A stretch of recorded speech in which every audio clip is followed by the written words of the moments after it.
When an innocent customer walks into IKEA, what they're really walking into is a carefully engineered psychological maze designed to make them spend more than they planned. IKEA is one of the strangest yet most successful companies on earth. Every year, it sells over $50 billion worth of furniture, home goods, and even Swedish meatballs. Today, IKEA is the world's largest furniture retailer, and surprisingly, one of the world's largest restaurant chains. But behind the friendly blue and yellow branding lies a story filled with genius strategy, moral controversy, and a founder whose past still raises uncomfortable questions. This is the true story of IKEA. A tragic beginning. In the early 1900s, a German aristocrat named Achim Kamprad moved to rural Sweden with his wife Franziska after being disowned for marrying beneath his class. With his last savings, Achim bought a farm, hoping to start fresh. But after failing to secure a loan, tragedy struck. The story goes that Achim shot his dogs, and then himself. Franziska, now a widowed immigrant, pregnant and alone, refused to give up. Through relentless work, she saved the farm and raised her children. In 1926, her grandson Ingvar Kamprad was born, the future founder of IKEA. Ingvar grew up poor but loved. At just 6 years old, he began selling matchboxes, quickly learning the power of buying cheap and selling smart. By his teens, he was running small businesses selling pens, wallets, and watches. But Franziska also passed on her political views. She supported Nazi Germany, and as a teenager, Ingvar briefly became involved with Swedish fascist groups, a fact that would haunt him decades later. The birth of IKEA. In 1943, at just 17 years old, Ingvar officially registered IKEA, a mail-order business selling small household goods. The name came from his initials and local geography. Ingvar Kamprad, Elmtarid, Agunarid. While studying business, Ingvar became obsessed with one question: why are cheap products sold so expensively? His answer was distribution. In 1948, he began selling furniture, perfectly timed with Sweden's post-war housing boom. To help manage his dyslexia, Ingvar replaced product codes with memorable Scandinavian names, a decision that became iconic. The furniture wars.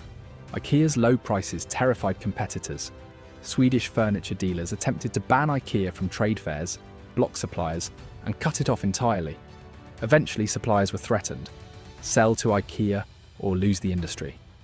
Ingvar responded by paying suppliers faster, designing his own furniture, and sourcing from countries like Poland, outside his enemies' reach.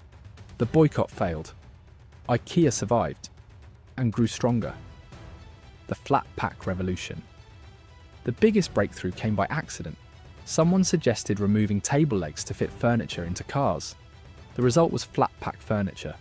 Costs dropped. Transport became easier. Customers could take furniture home instantly and assemble it themselves. Psychologists later named this phenomenon the IKEA effect. People value products more when they help build them. The IKEA maze Ingvar then designed IKEA stores to maximize spending. One entrance, one exit, a winding one-way path forcing customers through every department. Expensive items first, cheap impulse items last. This created price anchoring, impulse buying, and long in-store visits. At restaurants, and customers stayed all day. Shopping became an experience. Power, money, and controversy. To avoid Sweden's massive inheritance taxes, Ingvar created an extremely complex corporate structure using foundations and trusts. Today, IKEA is technically owned by one of the world's largest charities, leading many to accuse it of massive tax avoidance. In the 1990s, Ingvar's Nazi past resurfaced. He publicly apologized, claiming he was indoctrinated young, and rejected those beliefs later. Still, questions remain, including allegations of forced labor used by some suppliers during the Cold War. The dark side of the empire. By the early 2000s, IKEA had officially conquered the global furniture market. Its stores were everywhere.